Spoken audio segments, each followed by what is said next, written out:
मेरा नाम है शब्द और आज की इस वीडियो में हम बात करने जा रहे हैं जनरल सिस्टम अप्रोच के बारे में, या फिर आप इसको सिर्फ सिस्टम अप्रोच भी कह सकते हो। ये मॉडर्न थ्योरी की पहली थ्योरी है।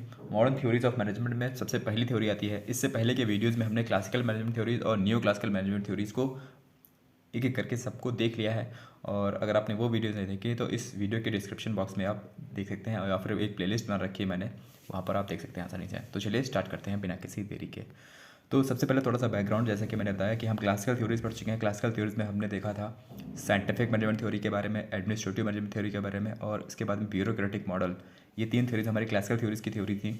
और उसके बाद न्यू क्लासिकल थ्योरीज में हमने ह्यूमन रिलेशंस अप्रोच और सबसे लास्ट में हमने देखा था बिहेवियरल साइंस के बारे में। ठीक है, तो जो ये वीडियो है हमारी मॉडर्न थ्योरीज़ की पहली वीडियो है, और मॉडर्न थ्योरीज़ के बिहाफ पर हम देखेंगे कि यहाँ पर सिस्टम अप्रोच क्या होता है। के लिए देखिए, थोड़ा सा टाइमलाइन जो है इंपॉर्टेंट हो जाता है। तो सबसे पहले जो हम देख लेते हैं क्लासिकल थ्योरीज की जो थ्योरीज थी वो हमारी 1770 के आसपास, जब हमारे एडम स्मिथ ने अपनी जो है बुक लिखी थी वेल्थ ऑफ नेशन। उसके बाद में ज़्यादातर माना जाता है कि इकोनॉमिक्स का जो है उदय हुआ है, और इकोनॉमिक्स और मैनेजमेंट सब एक ही तरह चलते हैं लाइन में। और वहाँ से लगाकर आप मान सकते हैं वर्ल्ड वॉर वन का जो टाइम पीरियड था, यानी कि 1914 से पहले का जो टाइम फ्रेम था, उसमें हम क्लासिकल थ्योरीज को गिनते हैं। और न्यू क्लासिकल थ्योरीज का जो टाइम पीरियड है वो है हमारा वर्ल्ड वॉर वन और वर्ल्ड वॉर टू के बीच का जो टाइम पीरियड है, इसको कहते हैं इंटर वॉर पीरियड। ठीक है, और उसके बाद में जो लास्ट में हम मॉडर्न थ्योरीज आज पढ़ रहे हैं, उनका जो टाइम लाइन है, उनकी जो टाइम फ्रेम है, वो आता है वर्ल्ड वॉर टू के बाद का। जस्ट वर्ल्ड वॉर टू खत्म होने के बाद में, या वर्ल्ड वॉर टू जब चल रहा था उसके उसी टाइम फ्रेम में हमारी ये थ्योरीज जो हैं डेवलप हो रही थी। और ये सब तीन थ्योरीज हैं मॉडर्न थ्योरीज में। अभी हम देखेंगे आज की जो थ्योरी हमारी है, ये है जनरल सिस्टम अप्रोच, यानी कि इसको हम सिस्टम अप्रोच भी कह सकते हैं। सिस्टम अप्रोच बात करता है सिस्टम की। सिस्टम से मतलब हमारा यहाँ पर कंप्यूटर सिस्टम से, मान लीजिए आप कंप्यूटर, आप सभी ने कंप्यूटर देखा ही होगा। कंप्यूटर से हमारा लैपटॉप से मतलब यहाँ पर नहीं है। कंप्यूटर से मतलब हमारा यहाँ पर डेस्कटॉप से है। यहाँ पर क्या होता है डेस्कटॉप में, क्या होता है डेस्कटॉप में मॉनिटर होता है, कीबोर्ड होता है, माउस होता है, और प्रिंटर होते हैं। मतलब कई सारे सब सिस्टम्स होते हैं उसके अंदर, और वो सब सिस्टम्स मिलकर एक सिस्टम बनाते हैं। और यही यहाँ पर कंपनी में भी कहा जाता है, एक ऑर्गेनाइजेशन में भी कहा जाता है। और कहा जाता है कि एक ऑर्गेनाइजेशन है वो एक होल है। ठीक है, होल यानी कि पूरा एक सिस्टम है, और उस सिस्टम के कई सारे सब सिस्टम्स होते हैं, जैसे कि डिपार्टमेंट्स में बटा हुआ चीज़ें होती हैं वहाँ पर। जैसे प्रोडक्शन डिपार्टमेंट होता है, सेलिंग डिपार्टमेंट होता है, मार्केटिंग डिपार्टमेंट होता है, कॉस्ट डिपार्टमेंट होता है, कैश डिपार्टमेंट होता है। ठीक है, तो वैसे ही सब सारे डिपार्टमेंट मिलकर एक सिस्टम बनाते हैं। और इन सभी का एक पहली बात तो सबके सेपरेट होते हैं आपके इंटरेस्ट। ठीक है, सबके सेपरेट इंटरेस्ट होते हैं, लेकिन एक कॉमन गोल होता है सबका। ठीक है, एक कॉमन गोल को लेकर सब चलते हैं, एक ही डायरेक्शन में चलते हैं, तो यही सिस्टम बनाता है। तो ये जो सिस्टम का अप्रोच है, ये इसको जो इसके देने वाले प्रोपाउंडर थे, जो सबसे प्रोमिनेंट नाम आता है यहाँ पर, वो आता है लुडविग वैन का। ठीक है, ये इतना प्रोमिनेंट नाम नहीं है, इतना फेमस नाम नहीं है जितना कि टेलर थे, फ्योल थे, या फिर आप कह सकते हैं मैक्स वेबर थे और एल्टन मायो। इन सब जो नाम आपको मैंने बताए अभी, ये सब नाम बहुत ही ज़्यादा फेमस हो गए, लेकिन लुडविग वैन का जो नाम है इतना फेमस नहीं हो पाया। और इनके शब्दों में अगर कहें तो, in order to understand an organised whole, अगर हमको ऑर्गेनाइज्ड होल को समझना है तो we must know both the parts. हमको उनके पार्ट्स, मतलब जो होल के अंदर आते हैं, मतलब मान लीजिए होल यहाँ पर कम्प्लीटली है, कंप्लीट से है।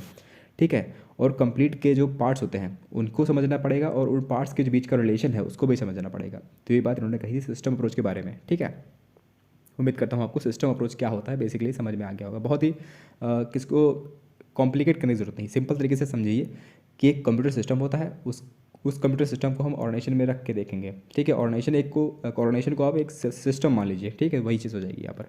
तो चलिए इसके बाद में हम हर एक थ्योरी की तरह यहाँ पर भी इस थ्योरी की भी कुछ फीचर्स देख लेते हैं। फीचर से आपको बात ज़्यादा अच्छे से समझ में आती है। ठीक है, तो यहाँ पर बात करेगी है दो टाइप के सिस्टम्स की, एक होता है क्लोज सिस्टम, एक होता है ओपन सिस्टम। ठीक है, तो ओपन सिस्टम का मतलब ये होता है कि हमारा जो सिस्टम है, हमारा जो मान लीजिए सिस्टम है, यानी कि ऑर्गेनाइजेशन है, वो ओपन है। ओपन का मतलब यहाँ पर ये है कि जो बाहर का इन्वायरमेंट है उसके साथ हमारे रिलेशंस जो है मधुर होंगे। हम अपना जो है अच्छे तरीके से उनके बीच में कंपेटिबिलिटी लेकर आएंगे। और यही चीज़ अगर उल्टा कर दी जाए कि ओपन की जगह हम क्लोज्ड कर दें, हमारा जो ऑर्गेनाइजेशन उसको हम क्लोज्ड तरीके से देखेंगे, हम बाहर का जो इन्वायरमेंट है उससे उतना ज़्यादा रिलेशन नहीं रखेंगे। हाँ, बिज़नेस तो करेंगे, बिज़नेस करना काम है हमारा, लेकिन बाकी जो चीज़ें हैं उनको हम इग्नोर करने की कोशिश करेंगे, तो ये हो जाता है। तो इसलिए कहा गया है यहाँ पर सिस्टम अप्रोच के अंदर इन्होंने दो टाइप के सिस्टम बताए, एक क्लोज सिस्टम और एक ओपन सिस्टम। ठीक है, इसके बाद में सब सिस्टम्स जैसे कि मैंने बताया कि एक ऑर्गेनाइजेशन है, जैसे मान लीजिए उसके अंदर कई सारे सब सिस्टम्स होते हैं, ठीक है। ये सिस्टम पूरा हो गया, इसके अंदर कई सारे सब सिस्टम्स होते हैं और वो सब सिस्टम्स कहलाते हैं, ठीक है, यही है और इसके अलावा कोई और मतलब नहीं है। इसके बाद में कहा गया है सिनर्जी, एक और बहुत इंपॉर्टेंट आप वर्ड है, बहुत इंपॉर्टेंट वर्ड है आपके लिए। सिनर्जी कहीं भी पूछा सकता है, सिनर्जी क्या होता है। सिनर्जी का मतलब होता है basically whole is greater than sum of its parts, यानी कि ये होल जो है, यानी कि पूरा ऑर्गेनाइजेशन जो है वो ज़्यादा इंपॉर्टेंट है, ना कि ये चीज़, ना कि सब सिस्टम्स, ठीक है। यानी कि whole as a whole, organisation as a whole ज़्यादा इंपॉर्टेंट है ना कि उसके सब सिस्टम्स, यानी कि उसके पार्ट्स, ठीक है। तो ये चीज़ सिनर्जी कही जाती है। और डिफाइंड बाउंड्रीज़, डिफाइंड बाउंड्रीज़ का सिंपल मतलब ये है कि ये जो हमारा ऑर्गेनाइजेशन है उसकी डिफाइंड बाउंड्री होगी। इसकी डिफाइंड बाउंड्री तो है ही है, लेकिन जो अंदर सब सिस्टम्स होते हैं उनकी भी एक डिफाइंड बाउंड्री होगी, ठीक है, उसको फॉलो करेंगे। यानी कि ये लोग, इनकी एक डिफाइंड बाउंड्री है, उसी में काम करेंगे। उसका जो एक छोटा मोटिव होता है वो तो करेंगे ही, और जो एक बड़ा एम होता है उसको भी फॉलो करेंगे, पर्पस करेंगे, पर्पस को फॉलो करेंगे, ठीक है। इसके बाद में फीडबैक मैकेनिज्म, ये भी वही है, फीडबैक देना एक दूसरे को, एक दूसरे के काम को कॉम्प्लीमेंट देना, उनको सराहना करना एक दूसरे के कामों की। जैसे सब सिस्टम्स हैं इनके बीच में जो है कम्युनिकेशन बेहतर हो और उनके बीच में फीडबैक हो, ठीक है। जो टॉप लेवल पर बंदा बैठा है उसके बीच में यहाँ पर फीडबैक और मतलब कम्युनिकेशन जो है बेहतर होना चाहिए, इसकी बात करेगी है।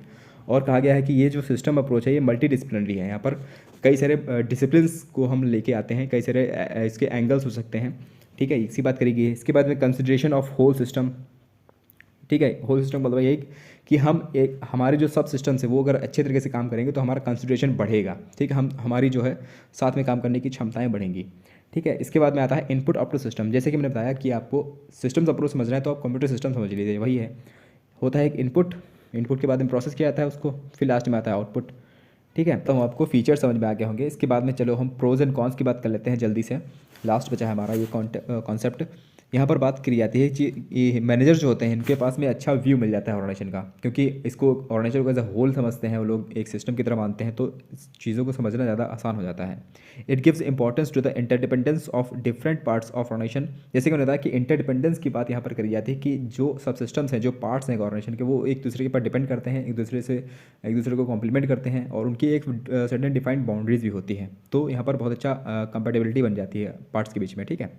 It forecast consequences and plans action. यहाँ पर कॉन्सिक्वेंसेज को देखने का, जो आगे आने वाली समस्याएं हैं उनको प्रिडिक्ट करना, उनको टैकल करने के जो फीचर है, वो एक्शन लेने का जो पार्ट है वो अच्छे तरीके से हो पाता है। थिंकिंग है सिस्टम की एज अ होल थिंकिंग बनती है, वो मैनेजर्स को बहुत ही अच्छा बना देती है अपनी डिसीजन मेकिंग एंगल्स।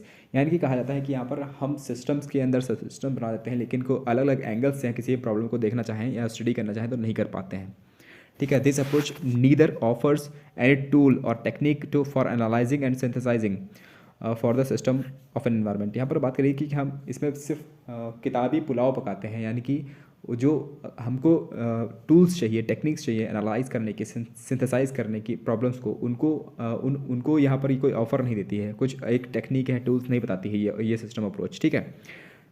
इसके बाद में it does not provide any action framework applicable to all types of organisation. यानी कि इसमें यहाँ पर कहा गया है कि हर एक ऑर्गेनाइजेशन के ऊपर ये चीज़ें लागू नहीं हो सकती हैं, इसको जनरलाइज नहीं किया जा सकता है।